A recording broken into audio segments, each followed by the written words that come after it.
depression because of the loans they are paying. We cannot add for them, Mr. Speaker. Mr. Speaker, Mr. Speaker, I would like to say collecting and taxing the citizens is not a bad thing. But it's not the right time for the people to be taxed. It has come the wrong time, Mr. Speaker. It's about our people, the people we represent, Mr. Speaker. Today, I would like to take this opportunity to talk to His Excellency the President. The people who are seated, they want it. They are doing this for you, Mr. President. Mr. Speaker, I want you to protect me, Mr. Speaker. Mr. Speaker, history will judge us for passing this bill, Mr. Speaker. Let me go to manufacture. There is no point of order here, Mr. Speaker.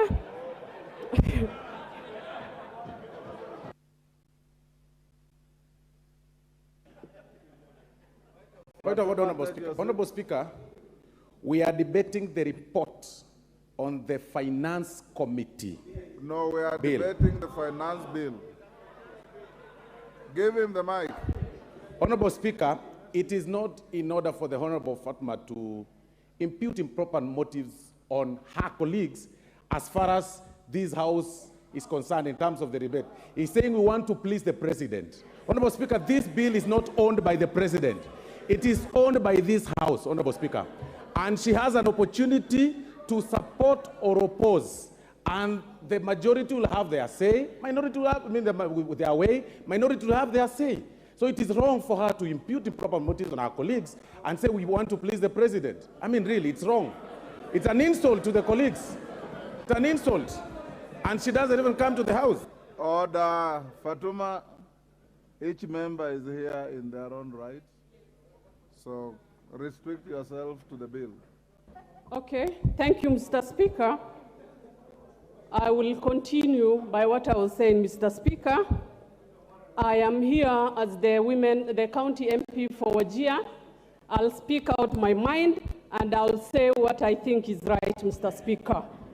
Mr. Speaker, I'm here courtesy of the people of Wajir and I represent Kenyans equally, Mr. Speaker.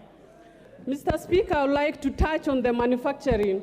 There is no doubt that the manufacturers are leaving Kenya, Mr. Speaker. Today's paper, we have seen the billionaires are leaving Kenyans. It has come to our attention. Most of us, we need to do something, Mr. Speaker. If you look at M-Pesa, right now the government is spying on our M-Pesa transaction, Mr. Speaker. We cannot even deposit 100,000 on our M-Pesa account because it's taxed, Mr. Speaker. Honorable members, we just need to put our foot down and just think, for heaven's sake, Mr. Speaker. It's not about which party you belong to. What's your point of order? Give the mic to Honorable Kagombe. Yes, there you are. Mr. Speaker, again, I rise on standing order number 91.1. And when you say, that is a very grievous accusation of the government, that the government is spying on Kenyans on M-Pesa.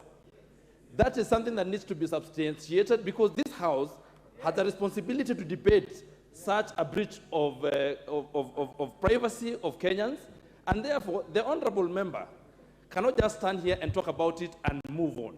So we need to substantiate what you're saying. Number two, we are discussing the finance bill, Mr. Speaker. And this finance bill, Mr. Speaker, has got nothing to do with the issues that she's raising. That is an issue that she can come and she knows the way to raise such an address and such an issue to this House. A proper way of raising it through a motion or through a bill, Mr. Speaker. Thank you. Fatuma, wind up. Your time is up. Thank you, Mr. Speaker. When I talk on M-Pesa, I'm talking on technology, Mr. Speaker. I'll leave it at that, Mr. Speaker. I'll go to food security, Mr. Speaker.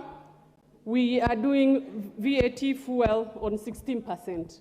Mr. Speaker, I just want someone to explain to Kenyans, when you impose 16% on fuel, how do you expect to secure food on this country? Everything depends on food, Mr. Speaker.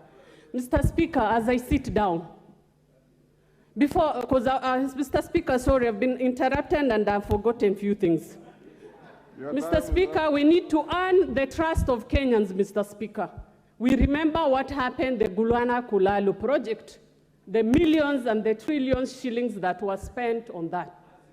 Mr. Speaker, as I said, we need to trust, we need to get the confidence of the Kenyan.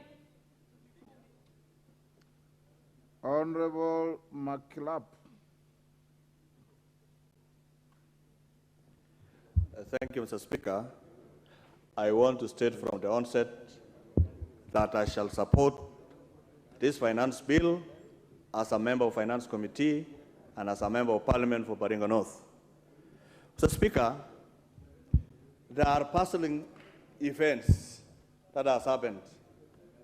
Number one, yesterday we went close by close approving expenditure for the budget, knowing very well that this budget shall be financed through ordinary revenues and revenues that will be collected through this finance bill.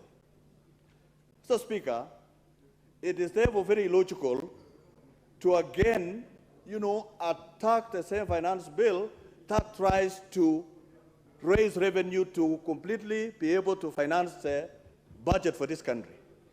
Mr. Speaker, we are all Kenyans. All of us here, regardless of which political divide you come from, in this particular budget that we passed close by close yesterday, has programs that are cuts across the Republic of Kenya. How then do we finance these programs if we don't finance using our own resources?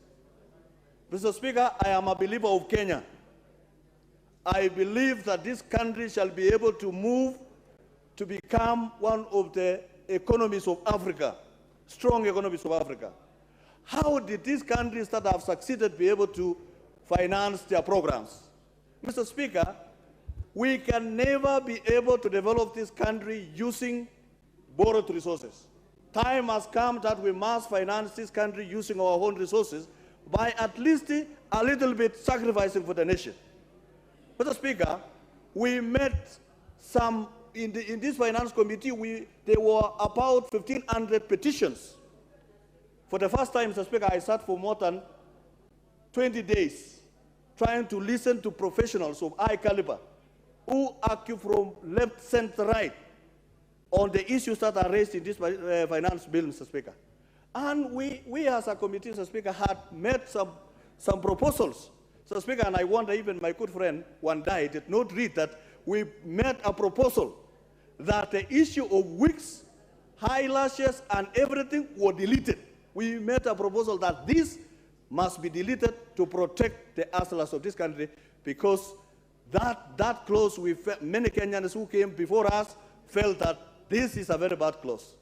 Mr. Speaker, we also on rental income, Mr. Speaker, been able to make a proposal to reduce from 10 to 7.5% so that the investors across the political divide who want to do projects on housing, Mr. Speaker, will be able to get value for their money.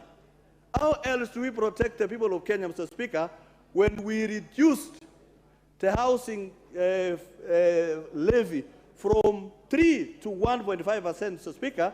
We sat as a committee and be able to address the issues that were raised by Kenyans, Mr. Speaker, even including bringing in coffee. We made a proposal to zero rate export of coffee levy, Mr. Speaker. Coffee was not there, we brought in, there was only tea, zero rating on tea, but we brought in coffee because the Wanchibus of this country, Mr. Speaker, would want to benefit by actually getting maximum returns for coffee, tea, among other products that are actually grown in Kenya. Mr. Speaker, this is our country. This finance bill attempts to raise 289 to around 300 billion. Mr. Speaker, how then do we raise these programs, Mr. Speaker, and all the people of Kenya, regardless of where they live, whether they live in Asimio zones, they require roads, they require medicine, they require fertilizer, they require programs to lift their lives. How else do we finance and grow the economy of this country? The people of Kenya must be able to sacrifice a little bit so that we can finance our programs, finance our budgets, using our own resources, not the resources borrowed from the white people, Mr. Speaker. Enough is enough. We must grow our economy using our own resources and using ourselves, Mr. Speaker. We must be able to contribute. As Mio people do not live outside Kenya, they live in Kenya together with all of us. And we must know that this is our country and we must work together, pool up resources, provide solutions rather than attacking everything in this finance, Mr. Speaker. Let us provide solutions for the welfare of the... Adan Kainan. Thank you, Mr. Speaker.